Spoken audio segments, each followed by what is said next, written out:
ದಿನದಲ್ಲಿ 4,00,000 ದುಡಿಯೋಕ್ಕಾಗುತ್ತಾ? ಇದರಲ್ಲಿ ಒಂದು ಟ್ವಿಸ್ಟು. ಇವಾಗ ನನ್ನ ಪರ್ಸ್ನಲಾಗಿ ತೊಗೊಂಡ್ರೆ 4,00,000 ದುಡಿಬೋದು. ಅಂದರೆ ದಿನಕ್ಕೆ 4,000.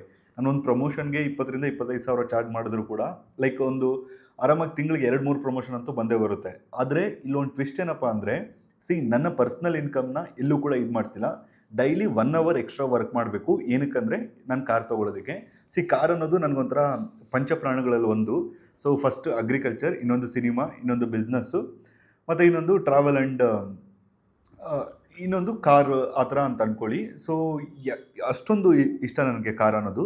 ಬಟ್ ಚಿಕ್ಕ ವಯಸ್ಸಿಂದ ಕೂಡ ಸೆಕೆಂಡ್ ಹ್ಯಾಂಡಲ್ಲಿ ಕಾರ್ ತೊಗೊಂಡು ಸೇಲ್ ಮಾಡಿ ಮತ್ತು ಟೆಂಪೋ ಅದು ಇದು ತುಂಬ ಕಥೆಗಳಾಗಿದೆ. ಸೊ ಇವಾಗ ಫೈನಲಿ ನನ್ನ ಬರ್ತಡೇ ಏಪ್ರಿಲ್ 4ನೇ ತಾರೀಕು ಬರ್ತಡೇ ಇದೆ. ಸೊ 4ನೇ ತಾರೀಕು 4ನೇ ತಿಂಗಳಾಗಿರೋದ್ರಿಂದ ಎವ್ರಿ ಡೇ 4,000 ದುಡಿಬೇಕು. 100 ಡೇಸ್ ಚಾಲೆಂಜ್. ಅದು ಇದರಲ್ಲಿ ಟ್ವಿಸ್ಟ್ ಏನಪ್ಪ ಅಂದರೆ, ಫಸ್ಟ್ ಥಿಂಗ್ ಏನಂದರೆ, ನಾನು ಯಾವುದೇ ಕಾರಣಕ್ಕೂ ನನ್ನ ಪರ್ಸ್ನಲ್, ಇವಾಗ ನನ್ನ ಯೂಟ್ಯೂಬ್ ಆಗಲಿ ಅಥವಾ ಬೇರೆ ಬೇರೆ ಇನ್ಕಮ್ಸ್ ಬರುತ್ತೆ ನನಗೆ, ಅದು ಯಾವುದನ್ನು ಇದರಲ್ಲಿ ಇನ್ಕ್ಲೂಡ್ ಮಾಡಬಾರ್ದು. ಡೈಲಿ 1 ಅವರ್ ದುಡಿಬೇಕು. ಸೊ ಎಲ್ಲಿ ದುಡಿಯೋದು ಅಂತ ಹೇಳ್ಬಿಟ್ಟು ಪ್ಲ್ಯಾನ್ ಮಾಡ್ತಿದ್ದಾಗ ನನಗೆ ಆ ಐಡಿಯಾ ಬಂದುಬಿಟ್ಟು ಫೇಸ್ಬುಕ್. ಏನಕ್ಕಂದರೆ ಫೇಸ್ಬುಕ್ ಇನ್ಕಮ್ನ ಸಪ್ರೇಟಾಗಿ ಕಾರ್ಗೆ ಅಂತ ಹೇಳ್ಬಿಟ್ಟು ಎತ್ತಿಟ್ಬೇಡ. ಡೈಲಿ 4,000 ಅಂದರೆ ನಿಮ್ಗೆ ಹತ್ರ $50 ದುಡಿಲೇಬೇಕು ನಾನು. ಸೊ $50 ದುಡಿಯೋಕ್ಕಾಗುತ್ತಾ? ಈಸಿಯಾಗಿ ದುಡಿಯೋಕ್ಕಾಗುತ್ತೆ. ಸೊ ನೋಡೋಣ. ಏಪ್ರಿಲ್ 4th ಅಂದರೆ ಏಪ್ರಿಲ್ 4th 100 ಡೇಸ್ ಕೌಂಟ್ ಮಾಡ್ಕೊಳ್ಳಿ. ಅಷ್ಟು ದಿನ ಎವ್ರಿ ಡೇ ಏನಾಯಿತು ಅಂತ ಹೇಳ್ಬಿಟ್ಟು ನಾನು ನಿಮ್ಗೆ ಅಪ್ಡೇಟ್ ಕೊಡ್ತೀನಿ. ಸೊ ಇದಕ್ಕೆ ಬ್ಯಾಕಪ್ ಪ್ಲ್ಯಾನ್ ಏನು ಇಟ್ಕೊಂಡಿದ್ದೀನಿ ಅಂದರೆ, ಓನ್ಲಿ $4,000 ಇದು ಮಾಡಿದ್ರೆ ಕಾರ್ ಬಂದುಬಿಡುತ್ತಾ ಅಂದರೆ $4,00,000 ಹತ್ರ ಡೌನ್ ಪೇಮೆಂಟ್ ಆಗುತ್ತೆ. ಅದಾದಮೇಲೆ ಡೈಲಿ 1 ಅವರ್ನ ಬೇರೆ ಏನಕ್ಕಾದರೂ ಯುಟಿಲೈಸ್ ಮಾಡ್ಕೊಳ್ತೀನಿ. ಸೊ ಅದಾದಮೇಲೇನು ಕಾರ್ಗೆ EMI ಅದಕ್ಕೆ ಇದಕ್ಕೆಲ್ಲ ಪ್ರಮೋಷನ್ ದುಡ್ಡಲ್ಲಿ ಸರಿ ಹೋಗುತ್ತೆ. ಸೊ ಯಾವ ಕಾರ್ ಡಿಸೈಡ್ ಮಾಡಿದ್ದೀನಿ ಅಂದರೆ, ನನಗೆ BE60 ತುಂಬ ಪ್ಲ್ಯಾನ್ ಇತ್ತು. BE60 ಆರೆಂಜ್ ಕಲರ್ ತೊಗೋಬೇಕು ಅಂತ. ಅದಾದಮೇಲೆ ರೆಡ್ ಕಲರ್ಗೆ ಶಿಫ್ಟ್ ಆಯಿತು. ಅದಾದಮೇಲೇನು XUV 9S ಅಂತ ಎಲೆಕ್ಟ್ರಿಕಲ್ ಕಾರ್ ಬಂದಿದೆಯಲ್ಲ, ಅದನ್ನು ತೊಗೋಬೇಕಂತ ಹೇಳ್ಬಿಟ್ಟು ಫಿಕ್ಸ್ ಆಗಿದ್ದೀನಿ. ಸೊ ಏನಕ್ಕಂದರೆ, ಎಲೆಕ್ಟ್ರಿಕಲ್ ತೊಗೊಳ್ಳಿ ಆಯಿತಾ. Electrical is the future. ಅದರಲ್ಲಿ 2 ಮಾತಿಲ್ಲ. ಯಾರೋ ಹೇಳ್ತಾರೆ ಆ ವ್ಲಾಗರ್ ಈ ವ್ಲಾಗರ್ ಅಂತ ಹೇಳ್ಬಿಟ್ಟು, ಆ ಸ್ಕ್ಯಾಮ್ ಈ ಸ್ಕ್ಯಾಮ್. ಎಲೆಕ್ಟ್ರಿಕಲ್ ಒಳ್ಳೆಯದು, ಬಟ್ ನಿಮಗೆ ರೇಂಜ್ ಹೆಂಗೆ ಅನ್ನೋದು ಪ್ಲ್ಯಾನ್ ಮಾಡ್ಕೋಬೇಕಷ್ಟೇ. ಪ್ಲ್ಯಾನ್ ಮಾಡಿಕೊಂಡ್ರೆ, ನಾನು ರೀಸೆಂಟಾಗಿ ಒಬ್ಬರದು ಇಂಟರ್ವ್ಯೂ ನೋಡ್ತಿದ್ದೆ. ಅವರು ಫಸ್ಟ್ ಬೇರೆ ಕಾರ್ ಯೂಸ್ ಮಾಡ್ತಿದ್ರು. 70,000-80,000 ಫ್ಯೂಲ್ಗೆ ಆಗ್ತಿತ್ತಂತೆ. ಇವತ್ತು ಬರೀ $10,000 ಆಗ್ತಿದೆ. ಆ್ಯಂಡ್ ನನ್ನ ಪರ್ಸ್ನಲಿ ತೊಗೊಂಡ್ರೆ, ನಾನು ಯಾಕೆ ಕಾರ್ನ ಇದು ಮಾಡಲ್ಲ ಅಂದರೆ, ಮೀನ್ಸ್ ಪೆಟ್ರೋಲ್ ಅಥವಾ ಡೀಸೆಲ್ಗೆ ಹೋಗೋದಕ್ಕೆ ಇಷ್ಟಪಡ್ತಿಲ್ಲ ಈಗಂದರೆ. ನನಗೆ ಸ್ವಲ್ಪ ಎಷ್ಟೇ ನನ್ನ ಹತ್ರ ದುಡ್ಡಿದ್ರು ಕೂಡ ನನಗೆ AC ಆನ್ ಮಾಡಿ ಬಿಡಬೇಕು, AC ಹಾಕ್ಸ್ಬೇಕಂತಿರುತ್ತೆ. ಬಟ್ ಸುಮ್ಮನೆ ಪೆಟ್ರೋಲ್ ಹೋಗುತ್ತಲ್ಲ ಅನ್ನೋದೊಂಥರ ಸೇವಿಂಗ್ ಮೈಂಡ್ ಸೆಟ್ ಜಾಸ್ತಿ.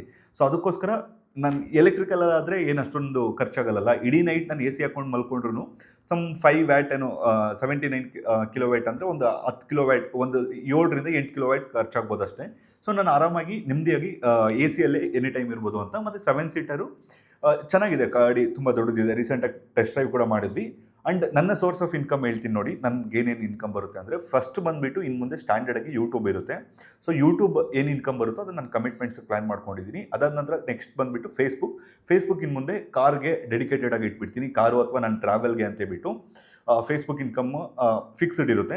ಇನ್ನೊಂದು ಇನ್ಸ್ಟಾಗ್ರಾಮಲ್ಲಿ ಪ್ರಮೋಷನಲ್ ಇನ್ಕಮ್ ಬರುತ್ತೆ. ಪ್ರಮೋಷನಲ್ ಇನ್ಕಮ್ ಯಾವ ರೀತಿ ಪ್ಲ್ಯಾನ್ ಮಾಡ್ಕೊಂಡಿದ್ದೀನಿ ಅಂದರೆ, ಕಾರ್ಗೆ ಬ್ಯಾಕಪ್ ಆಗಿ ಇಟ್ಕೊಳ್ಳೋಣ ಅಂತ. ಇನ್ ಕೇಸ್ ಕಾರ್ದು ಲೈಕ್ ಅದರಲ್ಲೇ ಮುಗೀತು ಅಂದರೆ, ನನ್ನ ಇನ್ಸ್ಟಾಗ್ರಾಮಲ್ಲಿ ಏನೇನು ಪ್ರಮೋಷನ್ ಬರುತ್ತೋ ಅದನ್ನು ಕಂಪ್ಲೀಟ್ಲಿ ನಾನು ಅಗ್ರಿಕಲ್ಚರ್ ಮೇಲೆ ಹಾಕಬೇಕು ಅಂತ ಬಿಟ್ಟು ಅಂದ್ಕೊಂಡಿದ್ದೀನಿ. ಸೊ ಅದಾದಮೇಲೆ ಅಗ್ರಿಕಲ್ಚರ್ದಾದಮೇಲೆ ನೆಕ್ಸ್ಟ್ ಬಂದುಬಿಟ್ಟು ಅಗ್ರಿಕಲ್ಚರ್ ಕೋರ್ಸಸ್ ಇದೆ. ಮೀನ್ಸ್ ಓವರ್ ಆಲ್ ಕೋರ್ಸಸ್ ಇದೆ. ಯೂಟ್ಯೂಬ್ ಕೋರ್ಸಸ್ ಮತ್ತು ಇನ್ನೊಂದು ಯಾವ್ದು ಮಾಡ್ತೀವಿ, ಇ-ಕಾಮರ್ಸು ಮತ್ತು ಅಗ್ರಿಕಲ್ಚರ್ ಕೋರ್ಸಸ್. ಈ ಅಗ್ರಿಕಲ್ಚರ್ ಕೋರ್ಸಸ್ ಟೈಅಪ್ ಆಗಿರೋದ್ರಿಂದ ಫುಲ್ ಅಮೌಂಟ್ ನಮಗೆ ಬರಲ್ಲ. ಅಗ್ರಿಕಲ್ಚರ್ ಬಿಟ್ಟು ಯೂಟ್ಯೂಬ್ ಮತ್ತು ಇ-ಕಾಮರ್ಸ್ 100% ನಮ್ಮ ಲಯನ್ ನೆಟ್ವರ್ಕ್ ಕಂಪ್ನಿಗೆ ಬರುತ್ತೆ.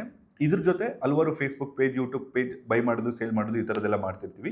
ಇದ್ರ ಜೊತೆ ಒಂದು ಲಾಂಗ್ ಟರ್ಮ್ ಅಂತ ಹೇಳ್ಬಿಟ್ಟು ವರ್ಧನ ಆರ್ಗ್ಯಾನಿಕ್ಸ್ ಅಂತ ಇದೆ, ಅದ್ರ ಮೇಲೆ ಇನ್ಮೇಲೆ ವರ್ಕ್ ಮಾಡ್ತೀನಿ.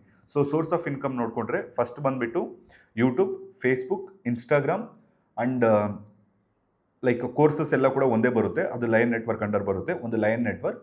ಇನ್ನೊಂದು ಬಂದುಬಿಟ್ಟು ವರ್ಧನ ಆರ್ಗ್ಯಾನಿಕ್ಸಲ್ಲಿ ಒಂದು 2-3 ಬ್ರ್ಯಾಂಡ್ ಇದೆ. ಈಗ ಸದ್ಯಕ್ಕೆ ರನ್ ಆಗ್ತಿರೋದು ಒಂದೇ. ಸೊ ಇಷ್ಟು 5 ಸೋರ್ಸ್ ಆಫ್ ಇನ್ಕಮ್ ನನಗಿದೆ. ಇನ್ನೊಂದು 2 ಆ್ಯಡ್ ಮಾಡ್ತೀವಿ. ಒಂದು ಫ್ಯೂಚರಲ್ಲಿ ಏನೇನಿದೆ ಅಂದರೆ, ಒಂದು ಲೈಕ್ ಹೆಲ್ತ್ ಇನ್ಶೂರೆನ್ಸ್ ಮತ್ತು ಟರ್ಮ್ ಇನ್ಶೂರೆನ್ಸ್ ತೊಗೊಳ್ತಾರಲ್ವ, ಅದರದ್ದು ಏಜೆನ್ಸಿ ಇದು ಮಾಡೋದು.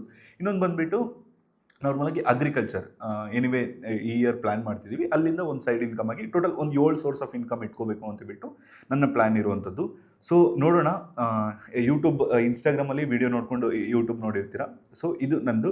ಆ್ಯಂಡ್ ಇದಕ್ಕೆ ಡೈಲಿ 1 ಅವರ್ ಯಾವ ಅವರ್ ವರ್ಕ್ ಮಾಡ್ತೀನಿ ಅಂತ ಗೊತ್ತಿಲ್ಲ. ಸೊ ಹೆಂಗೆ ಬರುತ್ತೆ ಅಂತಬಿಟ್ಟು ತುಂಬ ಡೌಟ್ ಇರುತ್ತೆ. ಅದನ್ನು ಕೂಡ ಕ್ಲಾರಿಫೈ ಮಾಡ್ತೀನಿ ನೋಡಿ. ನನ್ನ ಹತ್ರ 4 ಮಾನಿಟೈಸೇಷನ್ ಇರೋ ಪೇಜ್ ಇದೆ. ಸೊ 4 ಪೇಜಲ್ಲಿ ಎವ್ರಿ ಡೇ ಒಂದೊಂದು 10 ವೀಡಿಯೋ ಹಾಕಿದ್ದೀನಿ ಅಂದರೆ, ಸೇಮ್ ವೀಡಿಯೋನ ಆ ಕಡೆ ಈ ಕಡೆ ಹಾಕ್ಬೋದು ಕ್ಲಾಶ್ ಮಾಡಿ. ಸೊ ಒಂದು ಪೇಜಲ್ಲಿ ಆನ್ ಆ್ಯಾವ್ರೇಜ್ $10 ಬರುತ್ತೆ.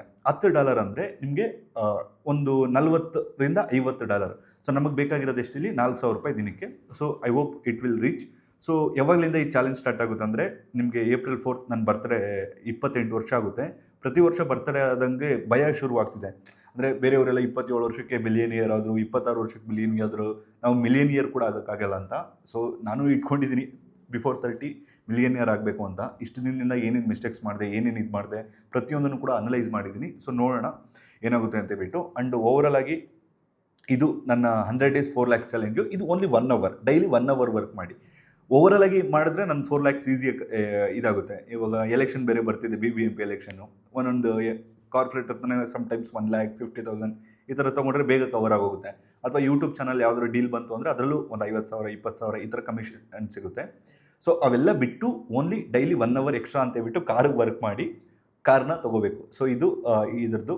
ಸೊ 4 ಪೇಜಲ್ಲಿ ಎವ್ರಿ ಡೇ ವೀಡಿಯೋಸ್ ಆಗ್ತಾಯಿದ್ರೆ ಖಂಡಿತ ರೀಚ್ ಆಗುತ್ತೆ. ಅದನ್ನು ಸಪ್ರೇಟಾಗಿ ಕಾರ್ಗೆ ಅಂತ ಹೇಳ್ಬಿಟ್ಟು ಎತ್ತಿಡ್ತೀನಿ. ಬ್ಯಾಕಪ್ ಆಗಿ ಪ್ರಮೋಷನ್ ದುಡ್ಡು ಏನು ಬರುತ್ತೋ ಎವ್ರಿ ಮಂತ್ ನನಗೊಂದು ಎಷ್ಟು ಬರುತ್ತೆ ಅಂದರೆ ಒಂದು 30,000-40,000 ಬರುತ್ತೆ ಪ್ರಮೋಷನ್ಸಲ್ಲಿ. ಸಮ್ಟೈಮ್ಸ್ ಅದು 1 lakhವರೆಗೂ ಕೂಡ ರೀಚ್ ಆಗಿದೆ. ಆ್ಯಂಡ್ ಆ್ಯಾವ್ರೇಜ್ ಇಟ್ಕೊಬೇಕಂದ್ರೆ 50,000 ಅಂತ ಇಟ್ಕೋಬೋದು. ಸೊ 50,000ನ ಬ್ಯಾಕಪ್ ಆಗಿ ಇಟ್ಟಿರ್ತೀನಿ. ಗೊತ್ತಿಲ್ಲ, ನೋಡೋಣ ಅದು ಏನಾಗುತ್ತೆ ಅಂತ ಬಿಟ್ಟು. ಈಗ ಸದ್ಯ ಕಮಿಟ್ಮೆಂಟ್ಗೆ ಯೂಸ್ ಮಾಡ್ಕೊಳ್ತಿದ್ದೀನಿ. ಇನ್ನು ಮುಂದೆ ಯೂಟ್ಯೂಬ್ ರೆಗ್ಯುಲರಾಗಿ ಮಾಡೋದ್ರಿಂದ ಯೂಟ್ಯೂಬಿಂದ ಕಮಿಟ್ಮೆಂಟಿಗೆ ಬರುತ್ತೆ. ಫೇಸ್ಬುಕ್ಕಿಂದ ಕಾರ್ಗೆ ಎತ್ತಿರ್ತೀನಿ, ಕಾರ್ ಆ್ಯಂಡ್ ಟ್ರಾವೆಲ್ ಅಂತ. ನೆಕ್ಸ್ಟ್ ಬಂದುಬಿಟ್ಟು ಇನ್ಸ್ಟಾಗ್ರಾಮ್ದು ಅಗ್ರಿಕಲ್ಚರ್, ಊರಲ್ಲಿ ತೋಟ ಡೆವಲಪ್ ಮಾಡ್ತಿದ್ವಿ, ಅದ್ರ ಮೇಲೆ ಹಾಕೋಣ ಅಂತೇಳ್ಬಿಟ್ಟು ಪ್ಲ್ಯಾನ್ ಮಾಡ್ತಿದ್ವಿ. ಸೊ ಯೂಟ್ಯೂಬ್ ಕೋರ್ಸಸ್ದು ಕಂಪ್ನಿಗೆ ಹೋಗುತ್ತೆ, ಲೈನ್ ನೆಟ್ವರ್ಕ್ ಅಂತೇಳ್ಬಿಟ್ಟು, ನಮ್ಮದೇ ಅದು ಕೂಡ. ಇನ್ನೊಂದು ಅದು ಬಿಟ್ಟು ವರ್ಧನ ಆರ್ಗ್ಯಾನಿಕ್ಸಲ್ಲಿ ಏನು ಇನ್ಕಮ್ ಬರುತ್ತೋ ಅದನ್ನು ಅದ್ರ ಮೇಲೇ ಇನ್ವೆಸ್ಟ್ ಮಾಡ್ತೀವಿ. ಅಂದರೆ ಹೆಲ್ತಿ ಫುಡ್ಡನ್ನು ಕೊಡಬೇಕು ಅನ್ನೋದು ನನ್ನ ಇಂಟೆನ್ಷನ್ ಆಗಿತ್ತು ಜನಗಳಿಗೆ. ಸೊ ಅದು ತುಂಬ ಈಗ ಸದ್ಯಕ್ಕೆ ಅಷ್ಟೊಂದು ಏನು ಹೇಳ್ಕೊಳ್ಳೋಷ್ಟು ಇದಿಲ್ಲ. ಸೊ ಇವತ್ತಿಂದ ಅಂದರೆ ಏಪ್ರಿಲ್ ಈ ಫೈನಾನ್ಷಿಯಲ್ ಇಯರ್ ಇದರಿಂದ ಅಂದರೆ ಯುಗಾದಿ ದಿನ ಮಾಡ್ಬೇಕು ಅಂದ್ಕೊಂಡಿರೋದಲ್ವ. ಸೊ ಈ ಹೊಸ ವರ್ಷದಿಂದ ಅದನ್ನು ಕೂಡ ಸಕ್ಸಸ್ ಮಾಡ್ತೀವಿ. ನೆಕ್ಸ್ಟ್ ಬಂದುಬಿಟ್ಟು ಇನ್ನೊಂದು ಬಂದುಬಿಟ್ಟು 6ನೇದು ಟರ್ಮ್ ಇನ್ಶೂರೆನ್ಸ್ ಆ್ಯಂಡ್ ಹೆಲ್ತ್. ಅದು ಕನ್ಫರ್ಮ್ ಇಲ್ಲ, ಒಂದು ಜಸ್ಟ್ ಥಾಟ್ ಇದೆ. ಅಥವಾ 6ನೇದು ಬಂದುಬಿಟ್ಟು ಅಗ್ರಿಕಲ್ಚರ್, ಇನ್ನೊಂದು 2 ಪ್ಲ್ಯಾನ್ ಮಾಡ್ತಿದ್ವಿ. ಸೊ ಇದು ಓವರಾಲ್ ಆಗಿ. ಆ್ಯಂಡ್ ನನ್ನ ಇದೇನೆಂದರೆ ಯೂತ್ಗೆ ಹಾರ್ಡ್ ವರ್ಕ್ ಮಾಡಿ ಖಂಡಿತವಾಗ್ಲೂ ಕೂಡ ಎಲ್ಲ ಆಗುತ್ತೆ. ಆ್ಯಂಡ್ ಓವರಾಲ್ ಆಗಿ 28 ಅಂದರೆ 29 30 ಇನ್ನು 2 ವರ್ಷ ಇದೆ ಮಿಲಿಯನಿಯರ್ ಆಗೋದಕ್ಕೆ. ಅಷ್ಟರೊಳಗಡೆ ಆಗಬೇಕು ಅಂತ. ಮಿಲಿಯನಿಯರ್ ಅಂದರೆ ಎಷ್ಟು ಅಂತ ತುಂಬ ಜನಕ್ಕೆ ಡೌಟ್ ಇರುತ್ತೆ. ಈಗಿರೋ ಇದರಲ್ಲಿ 9.5 ಕೋಟಿ ದುಡಿಬೇಕು ನೀವು. ಅಂದರೆ 10 ಕೋಟಿ ಹತ್ರ ಅಂದ್ಕೊಳ್ಳಿ. ಇನ್ನು 2 ವರ್ಷಕ್ಕೆ $100 ಹೋಯ್ತು ಅಂದರೂ ಕೂಡ 10 ಕೋಟಿ ನಿಮಗಿತ್ತು ಅಂದರೆ ಇಂಡಿಯಾದಲ್ಲಿ ನೀವು ಟಾಪ್ 1% ಅಲ್ಲಲ್ಲ, ಟಾಪ್ 0.1% ಇರ್ತೀರಾ. ಸೊ ಹೆಲ್ತಿಯಾಗಿ ಒಳ್ಳೆ ಮನೆ, ಒಳ್ಳೆ ಕಾರು, ಒಳ್ಳೆ ಇದು ಎಲ್ಲ ಅಚೀವ್ ಮಾಡ್ಬೋದು. ಅಷ್ಟಿತ್ತು ಅಂದರೆ ನೀವು ನೆಮ್ಮದಿಯಾಗಿ ಕೆಲಸ ಮಾಡ್ದೇ ನೀವು ಲೈಫ್ ಟೈಮ್ ನೆಮ್ಮದಿಯಾಗಿರ್ಬೋದು. ಆ್ಯಂಡ್ ಬಿಲಿಯನಿಯರ್ ಅಂದರೆ ಏನಂದರೆ ಈಗ ಇರೋ ಡಾಲರ್ ಪ್ರೈಸ್ಗೆ 9,500 ಕೋಟಿ, ಸರಿಸುಮಾರು ನಿಮ್ಗೊಂದು 10,000 ಕೋಟಿ. ಸೊ ಮಿಲಿಯನಿಯರ್ ಆಗೋದು ಸ್ವಲ್ಪ ಎಫರ್ಟ್ ಆಗ್ತದೆ, ಎಲ್ಲರೂ ಆಗ್ಬೋದು. ಬಟ್ ಬಿಲಿಯನಿಯರ್ ಆಗೋದು ತುಂಬ ಕಷ್ಟ. ನಮ್ಮ ಇಡೀ ಇಂಡಿಯಾದಲ್ಲಿ 2,600 ಜನ ಮಾತ್ರ, 206 ಜನ ಮಾತ್ರ ಬಿಲಿಯನಿಯರ್ ಇದ್ದಾರೆ. ಬಿಲಿಯನಿಯರ್ ಒಂದು ಸಲ ನೀವು ಆಗಿದ್ದೀರಾ ಅಂದರೆ ನಿಮ್ಮ ನೆಟ್ವರ್ತ್ ಎಷ್ಟಿರುತ್ತೆ ಅಂದರೆ ಈವನ್ ಮೋದಿಗೂ ನಿಮ್ಮ ಹೆಸರು ಗೊತ್ತಿರುತ್ತೆ. ಸೊ ಇದು ಓವರಾಲ್ ಕಾರ್ ತೊಗೊಳಕ್ಕೆ ಹಾಕಿರುವಂಥ ಪ್ಲ್ಯಾನು. ಸೊ ಇದ್ರದ್ದು ಏನಂತ ನಾನು ಹರ್ಷವರ್ಧನ್ ವ್ಲಾಗ್ಸಲ್ಲಿ ಇದಾಗುತ್ತೆ. ಇದಕ್ಕೇನು ಒಂದು ಡ್ರೀಮ್ ಕಾರ್ ಅಂತ ಏನಾದರೂ ಹೆಸರು ಇಡ್ತೀನಿ. ಸೊ ನೋಡೋಣ, April 4th ನಾನು ರೆಗ್ಯುಲರಾಗಿ ಎವ್ರಿ ಡೇ ಈ ಟಾಪಿಕ್ ಬಗ್ಗೆ ಒಂದು ವೀಡಿಯೋನ ಹಾಕ್ತೀನಿ. ಸೊ ಎಷ್ಟಾಯಿತು ಅದರ ಅರ್ನಿಂಗು ಏನು ಅಂತ.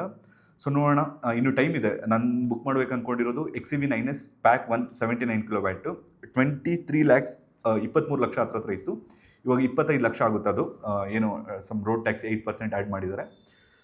ನೋಡೋಣ, ಇನ್ನು ಅದು ಎನಿವೇ ಡೆಲಿವರಿ ಆಗೋದಕ್ಕೆ ಒಂದು 4-5 months ಆಗುತ್ತೆ.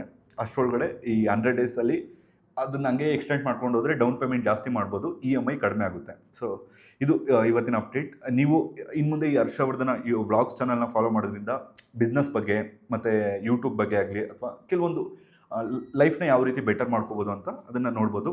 ಸೊ ಏನಾದರೂ ವಿಡಿಯೋ ಇಷ್ಟ ಆಗಿದರೆ ಲೈಕ್ ಮಾಡಿ, ಕಮೆಂಟ್ ಮಾಡಿ. ಮತ್ತು ಲೈಫ್ನ ಬೆಟರ್ ಮಾಡ್ಕೊಳ್ಳೋದಕ್ಕೋಸ್ಕರ ನಮ್ಮ ಯೂಟ್ಯೂಬ್ ಚಾನಲ್ ಸಬ್ಸ್ಕ್ರೈಬ್ ಮಾಡ್ಕೊಳ್ಳಿ.